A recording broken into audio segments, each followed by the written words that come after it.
Do you feel like your anxiety is controlling your life, ruining your happiness, and maybe even impacting your health? Well, your anxiety is not all in your head. It's actually a nervous system hijack. And understanding this can really help you on your path to recovery.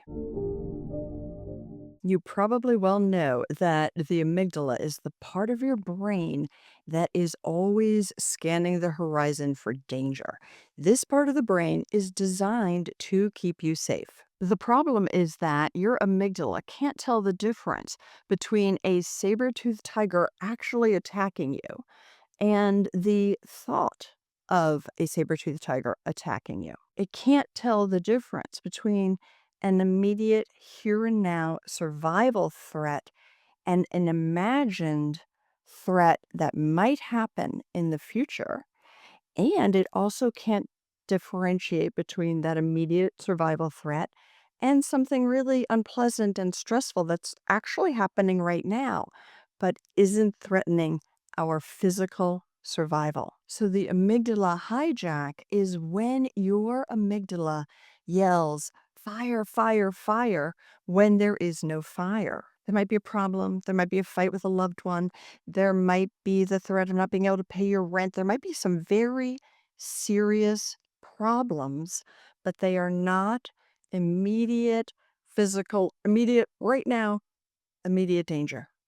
When we are in immediate danger, say a fire, we run, we get out of there. That's what the amygdala does for us because it communicates to the hypothalamus, which controls hormones and other chemical outputs of our body. It then very quickly talks to the pituitary glands, the adrenals, and it gives all sorts of signals to your autonomic nervous system to fight, flee, or freeze. And all of this happens before you've really been able to consciously assess the situation. But then what happens is that that amygdala really kind of co-ops your frontal lobe. It co-ops the part of your brain that can do planning. And it says, oh no, this might happen again. This might happen again. That might happen again. What can we do about it? What can we do about it? So, in a lot of my videos, I talk about how anxiety is about unproductive worry. It's worrying about something we actually can't do anything about right now, either because it's not happening yet, or maybe it really is something out of our control. If we have a productive worry, then there are steps we can take. There are things we can do.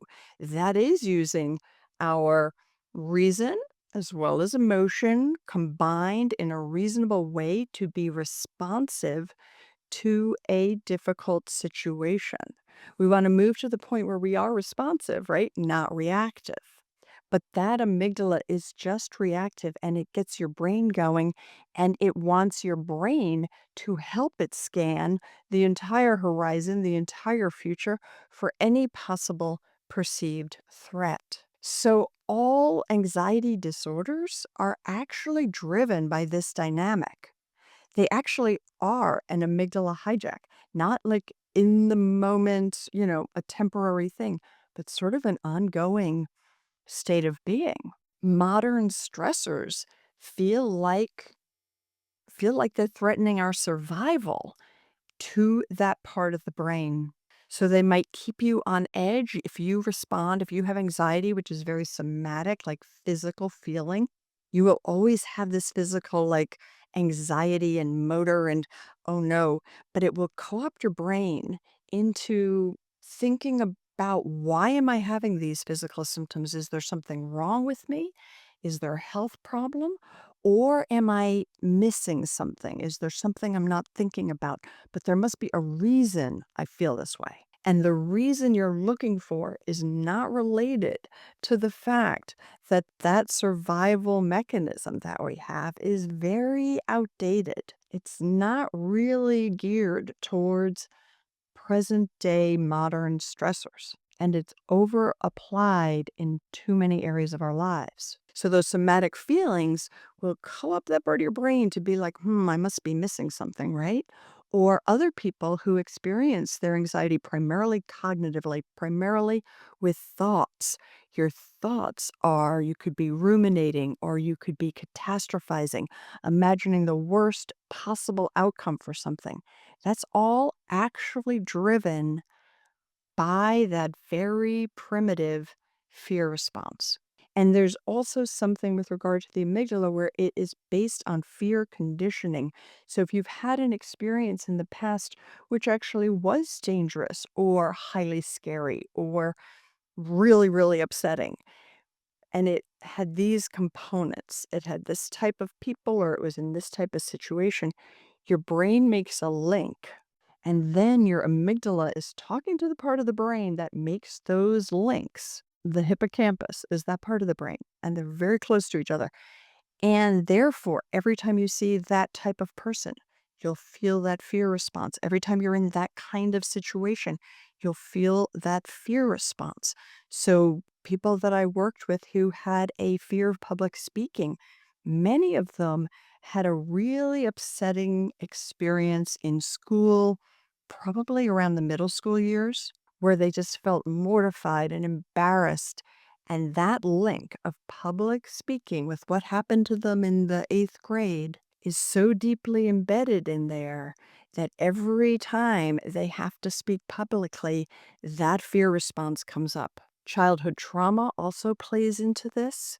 If you were in situations and it was an authority figure and you were in danger, you will be afraid of authority figures. So those associations drive a lot of our overblown anxiety. So, how does this help you to think of your anxiety as an amygdala hijack or as a nervous system, that your nervous system has been hijacked? I think it can help you in a number of ways. If you can review the videos I've done in the last 2 weeks on what is the amygdala hijack and then what are the ways to calm it or to cure it, those could be very helpful. The other thing is to think about your nervous system, that a balance between your sympathetic nervous system, which gets you up and going in the morning, and your parasympathetic nervous system, which helps you sleep and relax.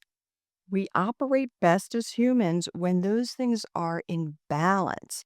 Yet most of us are running around. Our sympathetic nervous system is on high drive, and it's very hard to fall asleep. It's very hard to relax. It's go, go, go all the time, think, think, think, do, do, do.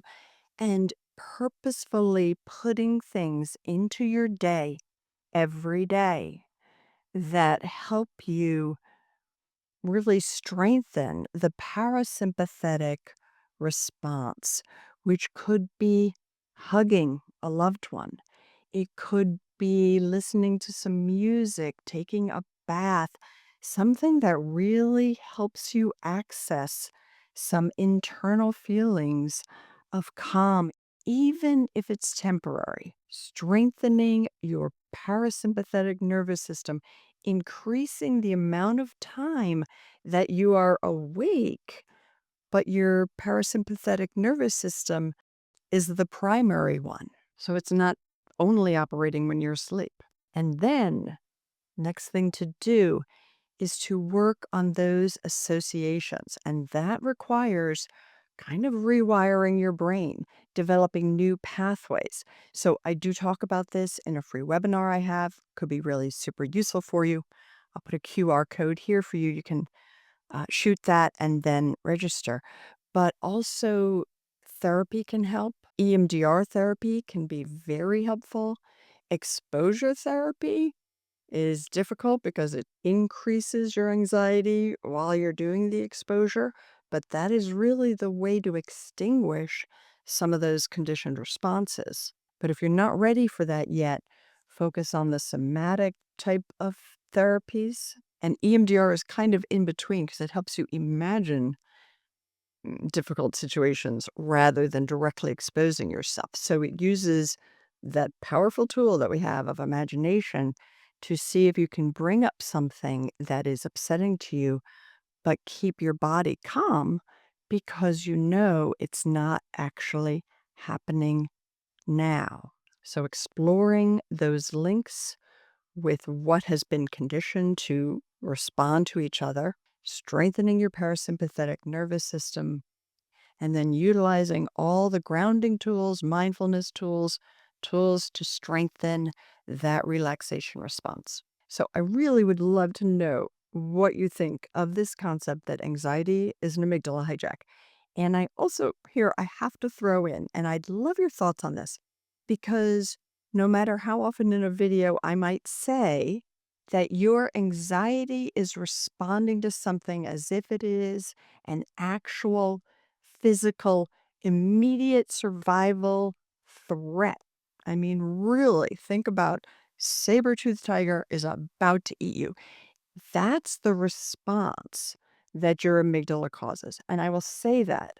And I'll say all the other things that we're feeling anxiety about might be problems, but they require your whole brain online to problem solve them. And every time I say this in a video, somebody will say, what about this health problem? Like these are problems, these could threaten.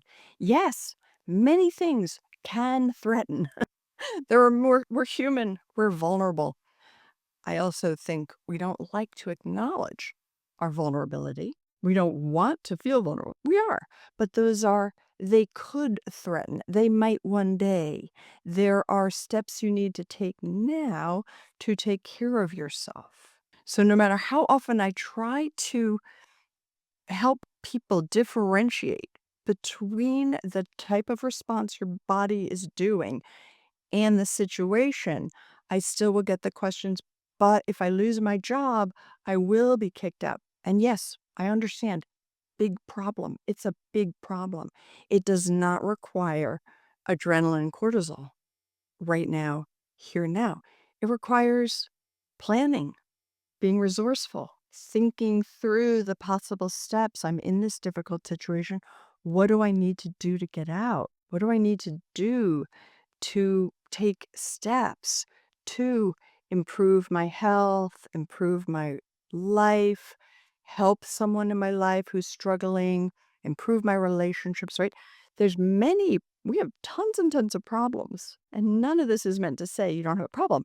It's meant to say that a key tool for recovering from anxiety is to separate the problem from this physical response your body's having. And this not necessary unless you shouldn't be listening to a video and you should be running away or fighting or fleeing or freezing, right? Other than that, this response isn't needed and it is physically harming you and controlling your brain so you really can't think through solutions. All right. Love to hear if you understand this, which I'm saying. How would you best explain this to somebody? How would you help someone begin to differentiate between their very real problem and the chemical anxiety response they're having? Let me know. Love to hear it. And I'll talk to you guys later. Bye.